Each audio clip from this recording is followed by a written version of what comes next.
الصلاة والسلام عليك يا سيدي يا رسول الله خذ بيدي قلته التي أدركني مرادي يا رسول الله يا شفيع المذنبين اللهم صل وسلم وبارك عليه يا سيدي سندي غوثي ويا مددي كلي ظهيرا على الأعداء بالمدد مجير إرضي وخذ بيدي مدى مددي خليفة الله فينا محيي الدين புகழனைத்தும் ஏகவல்லோனாம் அல்லாஹ் ஒருவனுக்கே உரித்தாக.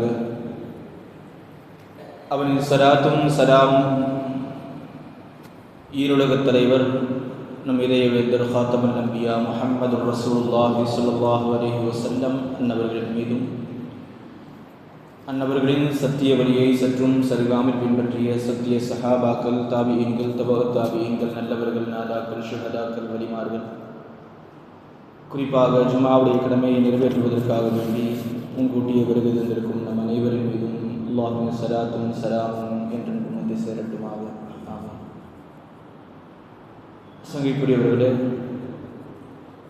நாம் இருக்கக்கூடிய இந்த ஜும்ஆ துல்காதா மாதத்துடைய 2வது ஜும்ஆவிலே நாம் இருக்கிறோம். அல்லாஹ் தஆலா இந்த மாதத்தின் பொருட்டினாலும் இந்த ஜும்ஆ நன்னாளின் பொருட்டினாலும் நம்முடைய எல்லா விதமான நாட்டு தேட்டங்களையும் ஹாஜத்துகளையும் அல்லாஹ் தஆலா பரிபூர்ணமான முறையில் நிறைவேற்றி தந்திடுவானாக.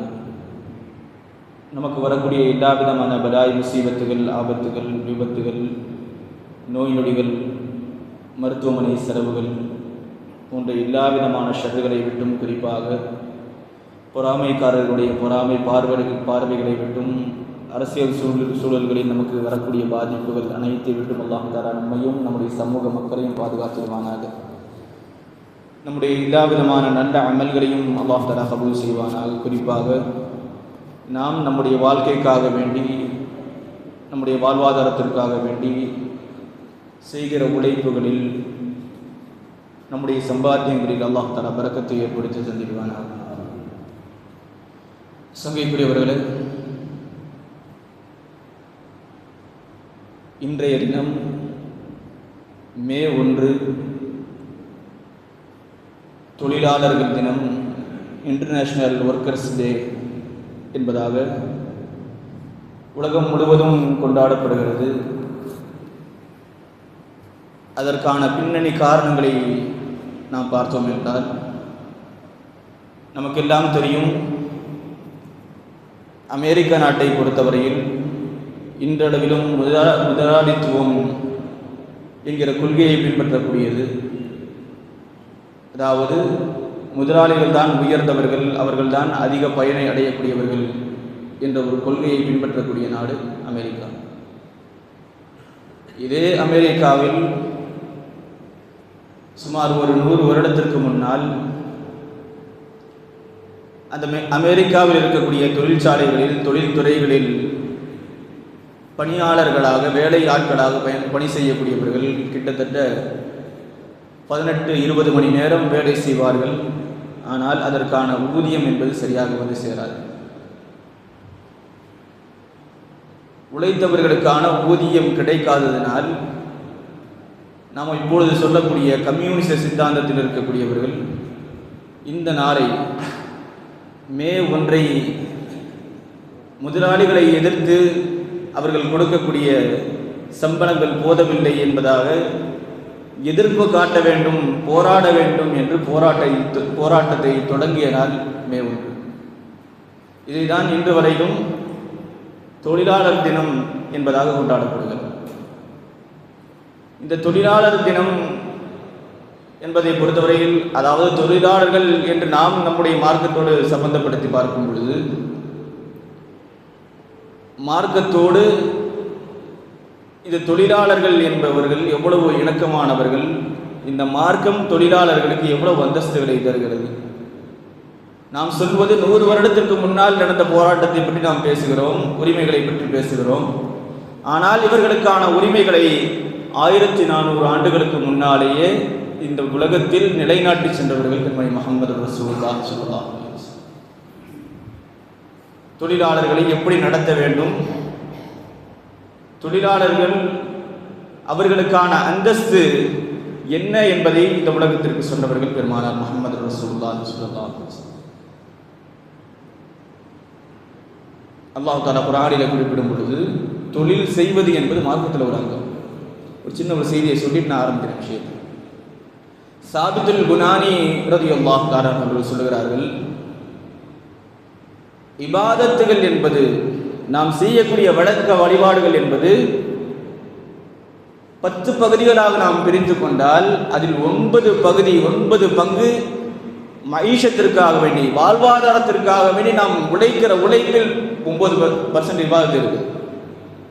ஒரே ஒரு பகுதி தான் இபாதத் செய்வதில், வணக்க வழிபாடுகள் செய்வதில் இருக்கிறது என்பதாக சாபித்துல் குனானி ரலியல்லாஹு சொன்னார்.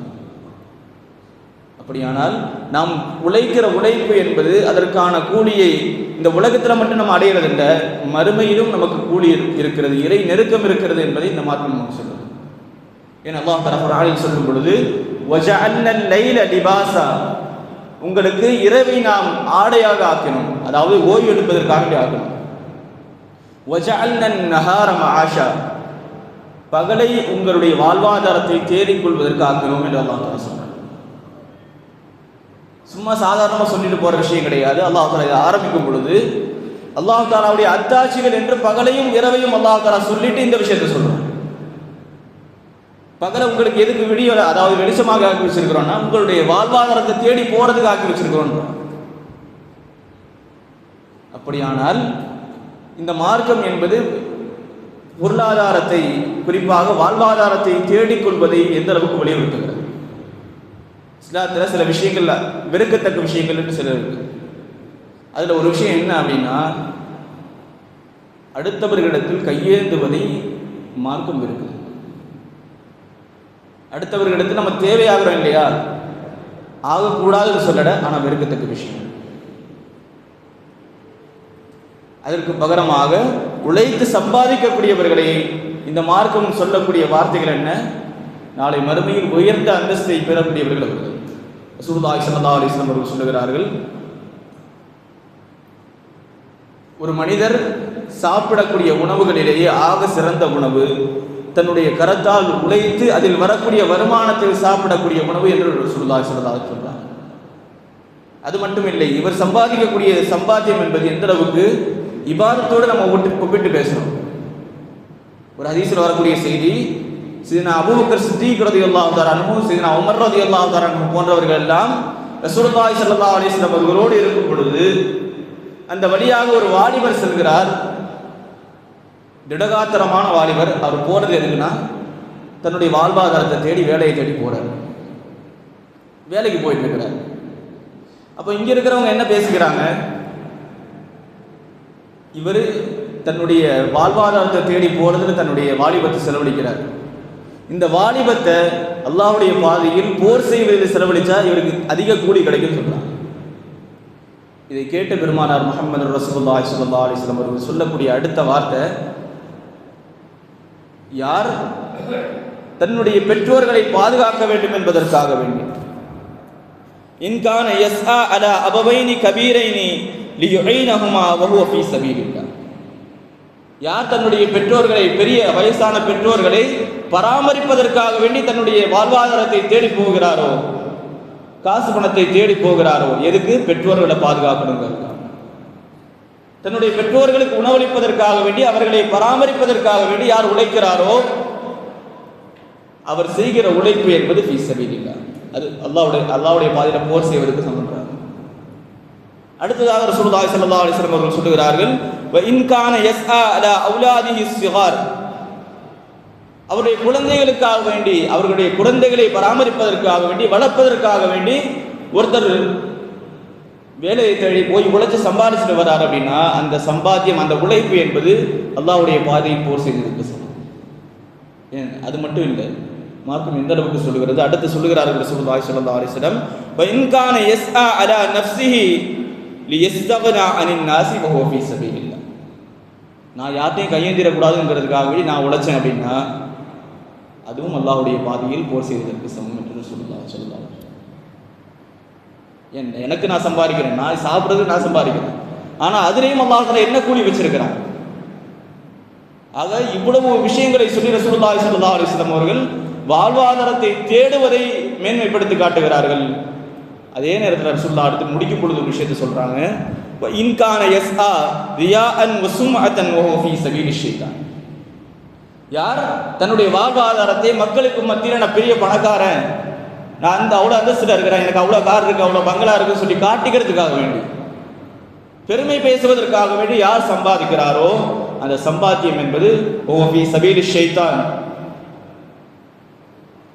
அது ஷைத்தானுடைய பாதையில் சம்பாதிச்ச சம்பாத்தியம் தான். சம்பாதிக்கிறதுங்கிறத அதிகமான விஷயங்கள் ரசூலுல்லாஹி ஸல்லல்லாஹு அலைஹி வஸல்லம் நல்லதுக்காக சொல்லியிருக்கிறாங்க. அது மட்டும் இல்லை, இதே மாதிரி ஒரு ஹதீஸ் வருது, ஒரு நபர் ஒரு நீதமான அரசருக்கு பின்னால், ஒரு அரசருக்காக வேண்டி ஒரு வருடம் முழுவதும் போர் செய்கிறார். அவரை காட்டிலும் ஒரே ஒரு நாள் தன்னுடைய குடும்பத்திற்காக வேண்டி உழைச்சு சம்பாதிச்சு காசு சேர்த்துட்டு வர்றாரு அப்படின்னா, அந்த ஒரு நாள் அவர் சம்பாதிச்ச சம்பாத்தியம் இருக்கு இல்லையா, அதற்காக வேண்டி அல்லாஹ் தஆலா கொடுக்கிற கூலி என்பது ஒரு வருஷம் போர்ல இருந்தா கூட அது கிடைச்சிருக்காது அவர் சொல்லுங்க. அப்படியானால் இந்த மார்க்கம் உழைத்து சம்பாதிப்பதை எந்த அளவுக்கு மேன்மைப்படுத்தி பேசுது. அதே நேரத்தில் ரசூலுல்லாஹி ஸல்லல்லாஹு அலைஹி வஸல்லம் சொல்றாங்க, சில நேரங்களில் நம்ம கஷ்டப்பட்டு சம்பாதிக்கிறத ரொம்ப ஒரு கீழ்த்தரமாக நினைக்கணும்.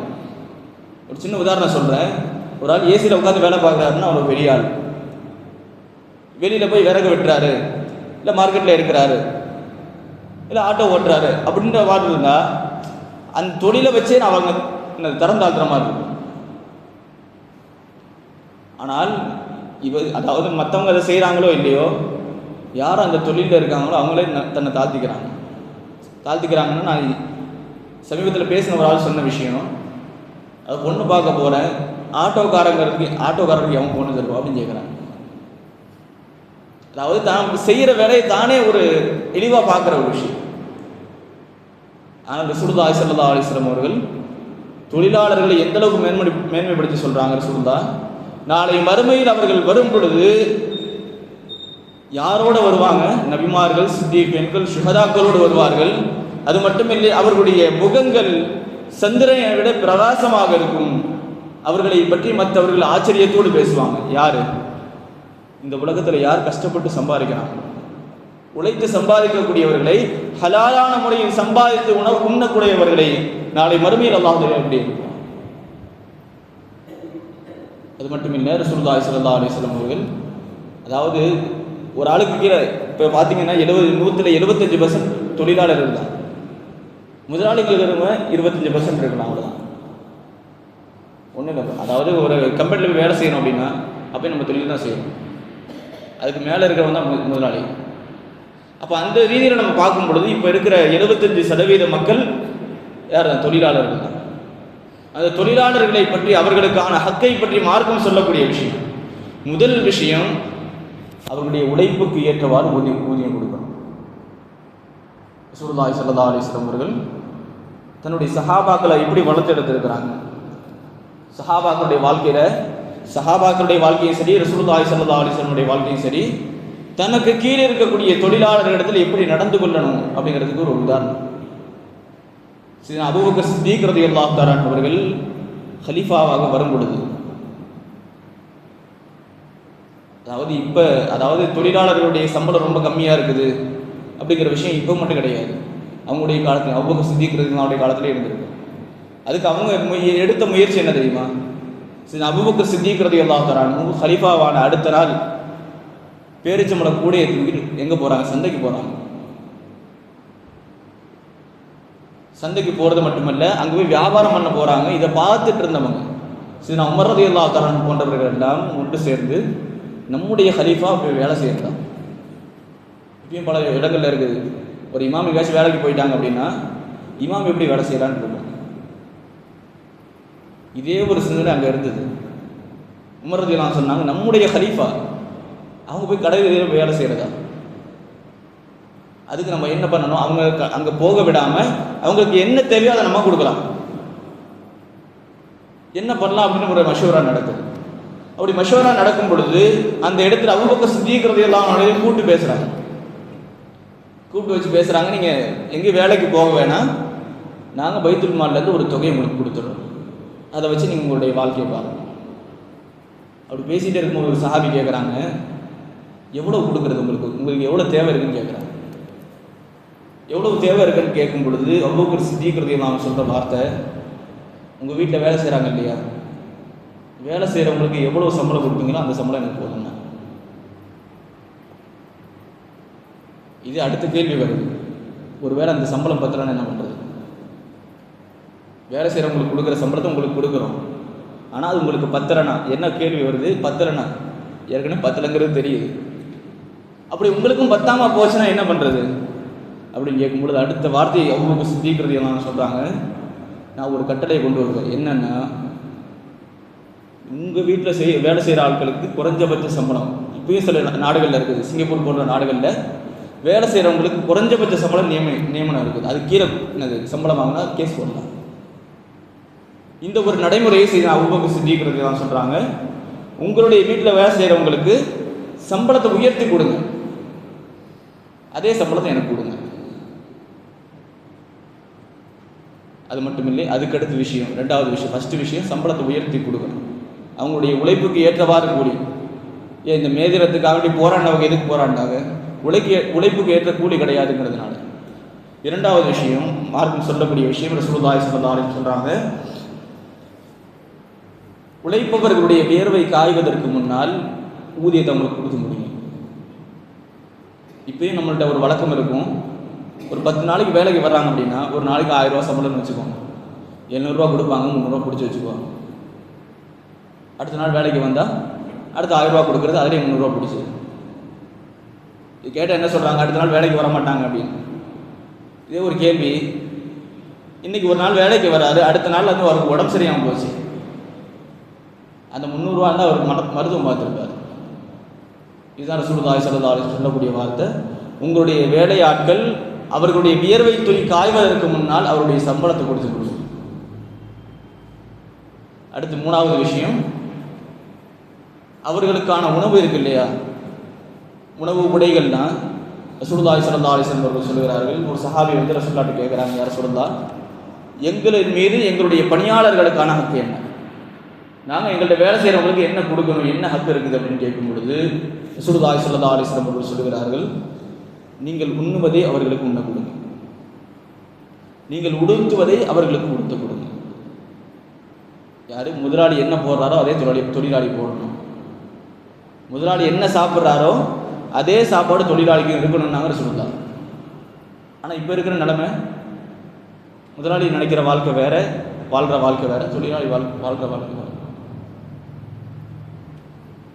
அந்த வாழ்க்கையினாலேயே பல நேரங்களில் இப்படியும் தொழிலாளர்களுக்கு தோன்றது இருக்குது. பல பேர்கிட்ட பேசின விஷயங்களில் ஒன்று, எப்படா இங்கேருந்து வெளியே போகணும் இருக்குதுன்றாங்க. அந்த ஒரு நிலைமை வந்துடக்கூடாதுங்கிறதுக்காண்டி தான் ரசூலுல்லாஹி ஸல்லல்லாஹு அலைஹி வஸல்லம் உங்கள்கிட்ட வேலை செய்கிறவங்கள நீங்கள் பத்திரமா பார்த்துக்கோங்க. ரசூலுல்லாஹி ஸல்லல்லாஹு அலைஹி வஸல்லம் சொன்ன விஷயங்கள், அதாவது அபூதர் கிஃபாரி ரலியல்லாஹு அன்ஹு சஹாபி பேர் கேள்விப்பட்டிருக்கோம். அபூதர் கிஃபாரி ரலியல்லாஹு அன்ஹு அவர்கள் இஸ்லாத்துக்கு வர்றதுக்கு முன்னாடி அவங்க சொல்கிறாங்க, என்ற சில பணிவிடையாளர்கள் வேலை ஆட்கள் இருந்தாங்க. அவங்க எப்படி இருப்பாங்கன்னா, என்கிட்ட ஏதாச்சும் கேட்கணும், ஒரு வார்த்தை பேசணும், ஏதாச்சும் கேட்கணுன்னாவே பயப்படுவார். கேட்டால் ஏதாச்சும் சொல்லிடுவாரோ, கேட்டால் ஏதாச்சும் திட்டி விட்டுருவாரோ அப்படிங்கிற மாதிரி இந்த ஒரு நிலைமையில் இருந்தாங்க. நான் எப்போ ரசூலுல்லாஹி ஸல்லல்லாஹு அலைஹி வஸல்லம் இடத்துல வந்து இஸ்லாத்துக்கு வந்தனோ, இஸ்லாத்துக்கு வந்து ரசூலுல்லாஹி ஸல்லல்லாஹு அலைஹி வஸல்லம் கூட சில நாள் இருந்தேன். மறுபடியும் எங்களுடைய ஊருக்கு நான் போகும் பொழுது ரசூலுல்லாஹி ஸல்லல்லாஹு அலைஹி வஸல்லம் கேட்டேன், யார் ரசூலுல்லாஹ், எனக்கு ஏதாவது உபதேசம் செய்யுங்களேன் அப்படின்னு. என்னுடைய கல்வியில் இருந்து என்னுடைய குணாதிசயத்தை அறிந்த பெருமானார் முஹம்மது ரசூலுல்லாஹி ஸல்லல்லாஹு அலைஹி வஸல்லம் சொன்னாங்க, உன்னுடைய வேலையாட்களிடத்தில் நீ மிருதுவாக நடந்துக்கணும், உன்னுடைய வேலையாட்களுக்கு நீ சாப்பிட்றதுல சாப்பாடு கொடுங்க, நீ என்ன உடுத்துகிறாயோ அதே உன்னுடைய வேலையாட்களுக்கு கொடுங்க. மூன்றாவதாக சொல்லுகிறார்கள், அவர்களுக்கு கஷ்டமான வேலையை கொடுத்துறாரு, அவங்களுக்கு கஷ்டமான வேலையை கொடுத்துறாதீங்க. ஒரு வேலை நீங்கள் கஷ்டமான வேலையை கொடுக்குற மாதிரி தான் கூட போய் நில்லுங்கண்ணா. ஏதாவது ஒரு கஷ்டமான வேலை கொடுக்குறோம் அப்படின்னா அவங்க கூட நின்று வேலை செய்யணும். இப்போ இருக்கிறவங்களுடைய மனநிலை என்னென்னா, சம்பளத்துக்கு தானே வேலை செய்கிறாரு, அப்போ எதுக்கு சம்பளம், கொடுக்குற சம்பளத்துக்கு வேலை செய்யணும் அப்படிங்கிற மாதிரி தான் இருக்குது. ஆனால் ரசூலுல்லாஹி ஸல்லல்லாஹு அலைஹி வஸல்லம் சொல்கிறாங்க, ஒரு கஷ்டமான வேலையை அவங்களுக்கு கொடுக்கும் பொழுது அவங்க கூட போய் நில்லுங்க. சரி, நான் உமர் ரலியல்லாஹு ஆட்சி காலத்தில் பைத்துல் மாலுடைய தோட்டத்தை உமர் ரலியல்லாஹு பராமரிக்கிறாங்க. அதை பராமரிக்கிறதுக்கு ஆட்கள் இருக்கிறாங்க. உமர் ரலியல்லாஹு கூட நின்று வேலை செஞ்சுட்டு இருக்கிறாங்க. அப்படி வேலை செஞ்சுட்டு இருக்கும் பொழுது உஸ்மான் ரலியல்லாஹு சொல்லுகிறார்கள், அமீருல் முஃமினீனே, பின்னாடி வரவங்களுக்கு கஷ்டம் கொடுத்துறாங்க. அதாவது நீங்கள் இவ்வளோ வேலை செஞ்சு இறங்கி வேலை செய்கிறீங்க, பின்னாடி வர்றவங்களாம் அதே மாதிரி வேலை செய்வாங்களாம் தெரியாது. இப்போ இருக்கிற அரசியல் சூழ்நிலையை பொறுத்தவரையும் இதுக்கடுத்து ஒரு ஆள் வரணும்னா இதை விட பெஸ்ட்டாக இருக்கணும், அப்படி தானே?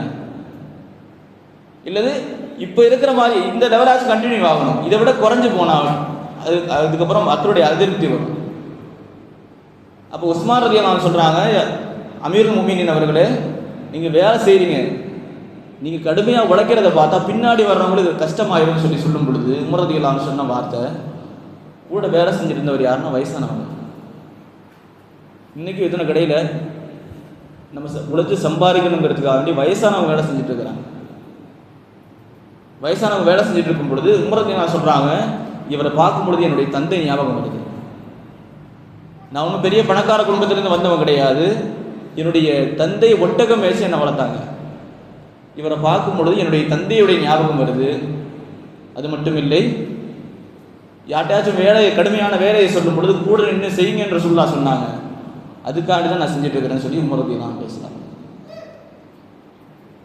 சரி, அபூதர் கிஃபாரி ரலியல்லாஹு தஆலா அவர்கள் அவங்க ரசூலுல்லாஹ் சொன்ன அந்த 3 உபதேசம், ஒன்று நீங்கள் சாப்பிட்றதுலேருந்து அவங்களுக்கு சாப்பாடு கொடுங்க, நீங்கள் உடுத்துறதை அவங்களுக்கு உடுத்த கொடுங்க. மூன்றாவதாக எந்த ஒரு கஷ்டமான வேலையும் சொல்லாதீங்க, சொன்னாலும் கூட போய் நில்லுங்க.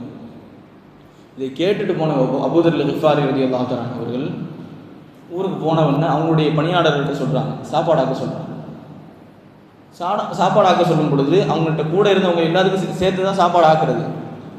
இவங்களுக்கு மட்டும் தனியாக கொண்டு வந்து வைக்கும் பொழுது இல்லை மொத்தமாக கொண்டு வாங்க, எல்லாம் உட்காந்து சாப்பிடலான்றாங்க. இது வரைக்கும் ஒரு வார்த்தை பேச முடியாத ஒரு ஆள் இப்போ எல்லாத்தையும் கூட வச்சு சாப்பிடலாம் அப்படின்னு சொல்லும் பொழுது அந்த ஹாதிமுக்கு ஆச்சரியமாக இருந்தது, இன்னும் இப்படி மாறிட்டாங்க அப்படின்னு. சாப்பிட்டு முடிக்கிறாங்க. சாப்பிட்டு முடிச்சுட்டு என்ன சொல்கிறாங்க, ரசூலுல்லாஹ்வுடைய ஹதீஸை அமல்படுத்துகிறாங்க. நேராக ஆடை வாங்க போகிறாங்க. சொன்ன வார்த்தையே ரசூலுல்லாஹ் சொன்ன ஒரு விஷயத்தை கூட சஹாபாக்கள் விட்டது கிடையாது. அடுத்த விஷயம் அந்த ரசூலுல்லாஹ் என்ன சொன்னாங்க, நீங்கள் என்ன உடுத்துறீங்களோ அதே உடுத்து கொடுங்கண்ணா. அந்த வார்த்தையை நான் காப்பாற்றணுங்கிறதுக்காக வேண்டி அபூதர் கிஃபாரி ரலியல்லாஹு தஆலா எல்லாத்துக்கும் ட்ரெஸ் எடுத்து கொடுக்குறாங்க, உயர்தரமான ட்ரெஸ்ஸு.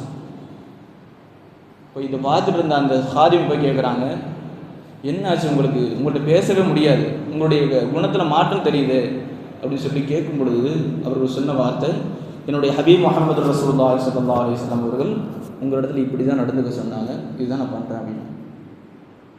இப்போ இதை கேட்ட அங்கே இருந்த ஹாதிம்கள் அந்த ரசூலுல்லாஹை பார்க்கணும்னு ஆர்வம்.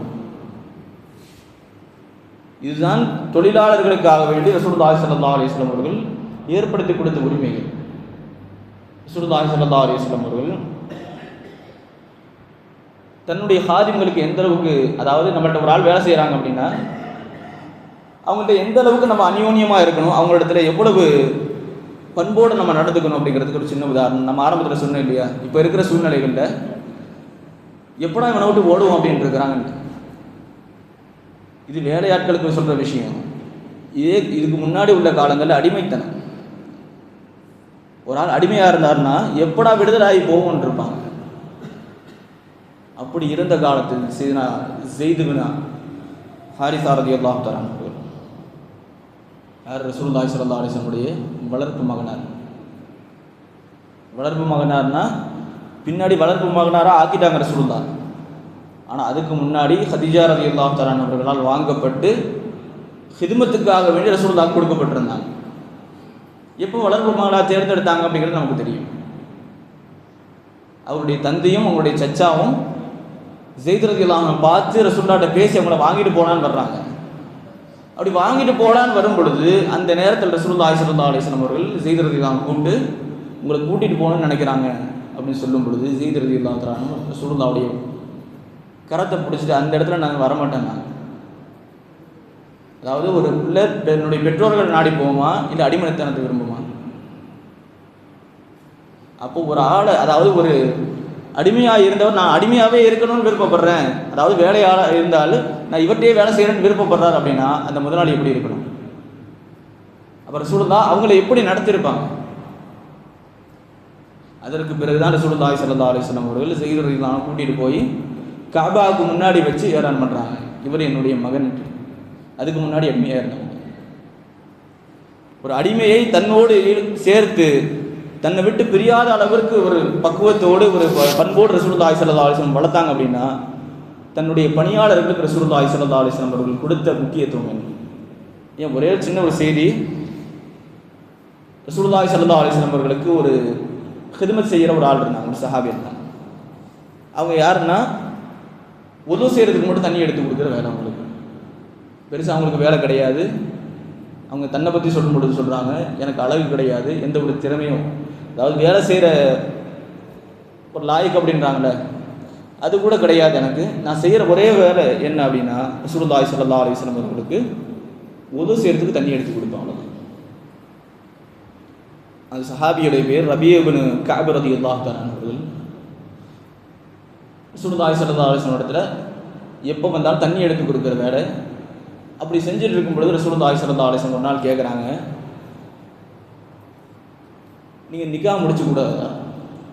அதாவது தன்னை யாருமே சேர்த்துக்க மாட்டாங்க, தன்னை யாரோடும் அதாவது போய் பழகினாலும் பழக மாட்டாங்க அப்படிங்கிற மாதிரி இருக்கிற ஒரு ஆள். அவர்களிடத்தில் ரசூலுல்லாஹி ஸல்லல்லாஹு அலைஹி வஸல்லம் கேட்குறாங்க, ரபியை நீங்கள் திருமணம் முடிச்சுக்க கூடாதா அப்படின்னு சொல்லி கேட்கும் பொழுது அந்த இடத்துல நான் சொன்னேன், ரசூலுல்லாஹ் என்னை யார் சேர்த்துக்குவாங்க? எனக்கு நம்பி வேலையை கொடுக்கறதுக்கு கூட ஒரு ஆள் கிடையாது, எனக்கு ஒழுங்கான சம்பாத்தியமும் கிடையாது, நான் அழகும் கிடையாது, எந்த திறமையும் கிடையாது, எனக்கு யார் பொண்ணு கொடுப்பாங்க? இதை கேட்டு ரசூலுல்லாஹி ஸல்லல்லாஹு அலைஹி வஸல்லம் சிரிச்சுட்டே போயிட்டாங்க.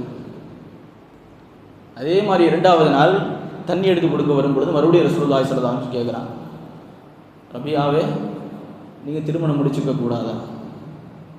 இது கேட்கும் பொழுது ரசூலுல்லாஹி ஸல்லல்லாஹு அலைஹி வஸல்லம் கேட்ட உடனே அதே பதில் திருப்பி வருது, யார் ரசூலுல்லாஹ் எனக்கு திருமணம் முடிக்கிறதுக்கான எந்த தகுதியும் கிடையாது, வாழ்வாதாரமும் கிடையாது. இப்படி இருக்கும்பொழுது நான் எப்படி திருமணம் முடிக்கிறதுன்னா அதே கேள்வி அடுத்து 3வது நாளும் தொடருது. ரசூலுல்லாஹி ஸல்லல்லாஹு அலைஹி வஸல்லம் கேட்குறாங்க. இதை கேட்டுகிட்டே இருக்கும் பொழுது இவங்களுக்கு ஒரு சந்தேகம், நம்ம இப்படி சொல்லிட்டு இருக்கிறோம், ஆனால் ரசூலுல்லாஹ் திருப்பி திருப்பி கேட்குறாங்கன்னா ஒரு காரணம் இருக்கும், ஏதோ ஒரு காரணம் இருக்குது.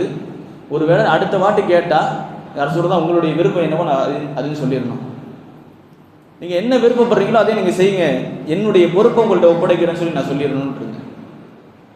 அதே போன்று 4வது நாள் ரசூலுல்லாஹி ஸல்லல்லாஹு அலைஹி வஸல்லம் உது செய்ய வரும் பொழுது தண்ணி எடுத்து கொடுத்து, சரி தண்ணி உது செஞ்சுட்டு கேட்பாங்கன்னு யோசித்தேன், ரபியாவே நீங்கள் திருமணம் முடிக்கக்கூடாதான்னு சொல்லி கேட்பாங்கன்னு நினச்சேன். ரசூலுல்லாஹ் கேட்கல. கொஞ்சம் தூரம் போகிறாங்க, இப்பயும் திரும்பி பார்த்து கேட்டுற மாட்டாங்களான்னு இருந்தேன். பள்ளி வாசலுடைய வாசலுக்கு போயாச்சு. வாசல் என்ன ரசூலுல்லாஹி ஸல்லல்லாஹு அலைஹி வஸல்லம் திருப்பி கேட்டாங்க, ரபியாவே நீங்கள் திருமணம் முடிக்கக்கூடாதா? இப்போ அந்த இடத்துல நான் சொன்னேன், யா ரசூலுல்லாஹ் நீங்கள் என்ன விருப்பப்படுறீங்களோ அதே செய்யுங்க அப்படின்னு. என்னை கூப்பிட்டாங்க, கூப்பிட்டு சொன்னாங்க, மதீனாவில் இந்த ஒரு கபீலாவுடைய இந்த கோத்திரத்துடைய தலைவருடைய வீடு இருக்குது, அந்த தலைவருடைய மகளை நான் உங்களுக்கு பெண் கேட்டுன்னு சொல்லி பேசுங்க. செஞ்சது சின்ன வேலை, ஆனால் அவங்களுக்கு கொடுக்குற கூலி எப்படி இருக்குது? ரசூலுல்லாஹி ஸல்லல்லாஹு அலைஹி வஸல்லம் மதீனாவில் இருக்கிற ஒரு கோத்திரத்துடைய தலைவருடைய மகளை நிக்காஹ் முடிச்சு கொடுக்க நாடுறாங்க அப்படின்னா தன்னிடத்தில் இருந்தவர்கள், தனக்கு ஹிதுமத் செய்தவர்கள், பணிவிடையாளர்களுக்கு ரசூலுல்லாஹி ஸல்லல்லாஹு அலைஹி வஸல்லம் அவர்கள் அவர்களுடைய வாழ்வாதாரத்தில் இவ்வளவு கவனம் செலுத்துகிறாங்க, அவருடைய வாழ்க்கையில் இவ்வளவு கவனம் செலுத்துகிறாங்க அப்படின்னா தன்னோடு இருக்கக்கூடிய தொழிலாளர்களை நாம் எப்படி பார்க்கணும்? அவர்களுடைய விருந்தில் அதே மாதிரி அவங்களுடைய ஜனாசாவில் கலந்துக்கிற விஷயங்கள், மற்ற விஷயங்கள், அவங்களுடைய வாழ்க்கையோடு நம்முடைய வாழ்க்கையை நம்ம சேர்த்துக்கணும். ரசூலுல்லாஹி ஸல்லல்லாஹு அலைஹி வஸல்லம் தன்னுடைய ஹாதிம்களோடு அப்படி தான் வாழ்ந்தாங்க. ரசூலுல்லாஹி ஸல்லல்லாஹு அலைஹி வஸல்லம் அவர்கள் அவர்களுடைய ஹாதிம்கள் இடத்துல, அவர்களுடைய பணிவிடையாளர்களிடத்தில் ரசூலுல்லாஹி ஸல்லல்லாஹு அலைஹி வஸல்லம் அவருடைய நடந்துக்கிட்ட விதம், அதாவது இவங்களை விட்டு நம்ம போயிடக்கூடாது, செய்ததாக நினச்ச மாதிரி இவங்களை விட்டு நம்ம போயிடக்கூடாது அப்படிங்கிற மாதிரி நம்முடைய தொழிலாளர்களிடத்தில் நாம் நடந்துக்கணும். குறிப்பாக தொழிலாளர்கள் மட்டும் கிடையாது, நமக்கு கீழே யார் இருக்கிறாங்களோ அவர்களிடத்தில் நாம் இப்படி நடந்து கொள்ள வேண்டும். அதுக்கு மாற்றமாக அதாவது அவர்களை வெறுக்கக்கூடிய அளவிற்கு நம்ம ஆரம்பத்தில் சொன்ன மாதிரி இவனை விட்டு எப்படா போவோங்கிற மாதிரி எந்த நிலைமையிலும் நம்ம அவரோட அந்த சூழ்நிலை நம்ம ஏற்படுத்தி விடக்கூடாது. அல்லாஹ் தஆலா நமக்கு கீழே இருக்கக்கூடியவர்களை அன்போடும் பண்போடும் நடத்தக்கூடிய தௌஃபீக்கை அல்லாஹ் தஆலா தருவானாக. குறிப்பாக நம்முடைய வாழ்க்கையில் நமக்கு கீழே இருக்கக்கூடியவர்கள், குறிப்பாக தொழில் செய்யக்கூடியவர்கள், உழைத்து சம்பாதிக்கக்கூடிய உழைப்பாளிகளுக்கு நம் கண்ணியத்தை கொடுத்து அவருடைய அந்தஸ்தை, இந்த மார்க்கம் சொல்லக்கூடிய அந்தஸ்து ரசூலுல்லாஹி ஸல்லல்லாஹு அலைஹி சொல்கிறாங்க, நாளை மறுமையில் என்னோடு சொர்க்கத்திற்கு வரக்கூடியவர்கள். பணக்காரங்கள்லாம் பின்னாடி வருவாங்க, என் கூட வர்றது, எனக்கு முன்னாடி பின்னாடி வலது இடது எல்லா இடத்துலையும் யார் வருவாங்க? ஏழைகள், ஏழை தொழிலாளர்கள் வருவாங்க. தன்னுடைய வாழ்வாதாரத்திற்காக வேண்டி அன்றாட உழைக்கக்கூடியவர்கள், அவர்கள் என்னோடு வருவார்கள் என்று சொன்னார்கள் ரசூலுல்லாஹி ஸல்லல்லாஹு அலைஹி வஸல்லம் அவர்கள். அந்த அந்தஸ்தை பெற்று இருக்கக்கூடியவர்கள். அதே தொழில் செய்கிறவங்களும் இந்த விஷயத்தை விளக்கிக்கணும். தன்னை எப்பொழுதும் தாழ்த்தி நினச்சிட வேணாம். ரசூலுல்லாஹி ஸல்லல்லாஹு அலைஹி வஸல்லம் அவர்களுடைய கரத்தை முத்த வேண்டும் என்ற ஆசை இல்லாத முஸ்லிம்கள் யாராச்சிருக்காங்க? ரசூலுல்லாஹுடைய கரத்தை பிடிச்சி நம்ம முத்திரணும் அப்படிங்கிற ஆசை இல்லாதவங்க யாராச்சிருக்கிறாங்க. ஆனால் அந்த ரசூலே ஒருவருடைய கரத்தை முத்தினார்கள் என்று சொன்னால், தொழில் செய்து தன்னுடைய கையில் காப்பு காய்ச்ச ஒரு சஹாபி, பேசுறதுக்கான நேரம் இல்லை, சுருக்கமாக சொல்லி முடிக்கிறேன்.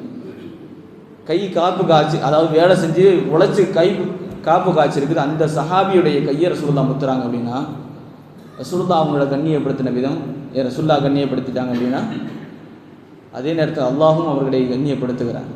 அல்லாஹும் ரசூலும் நேசிக்கிற ஒரு வர்க்கம் இருக்கிறது என்று சொன்னால் அது தொழிலாளர்களுடைய வர்க்கம். அல்லாஹ் தஆலா அந்த தொழிலாளர்களை கண்ணியப்படுத்தி வாழக்கூடிய தௌஃபீக்கை நமக்கு தருவானாக. தொழிலாளிகளாக இருக்கக்கூடியவர்கள் தன்னுடைய அந்தஸ்தை விலக்கி வாழக்கூடிய தௌஃபீக்கை தருவானாக. இறை இல்லம் கஅபா ஷெரீஃபையும், இறை தூதரின் பூங்காவனமான ரௌதா ஷெரீஃபையும் தன்னுடைய வாழ்க்கையில் பலமுறை கண்டு தரிசிக்கக்கூடிய பேரின்ப பாக்கியத்தை அல்லாஹ் தஆலா உங்களுக்கும் எனக்கும் நமக்கு பின்னால் வரக்கூடிய சந்ததிகள், நம்முடைய சமூக மக்கள் அனைவருக்கும் அல்லாஹ் தஆலா நசீவாக்குவானாக. நாம் இந்த ஜும்மாவுடைய சபையில் எப்படி ஒன்று கொண்டிருக்கிறோமோ அதே போன்று நாளை மறுமையில் கண்மணி முஹம்மது ரசூலுல்லாஹி ஸல்லல்லாஹு அலைஹி வஸல்லம் அவர்களோடு சொர்க்கத்தில் உயர்ந்த சொர்க்கமான ஜன்னத்துல் ஃபிர்தௌஸில் அல்லாஹ் தஆலா நம் அனைவரையும் ஒன்று கூட்டுவானாக. என்ற நல்ல துஆவுடன் நிறைவு செய்கிறேன். வாஹிர் தஅவானா அல்ஹம்துலில்லாஹி ரப்பில் ஆலமீன். முக்கியமான அறிவிப்பு, நம்முடைய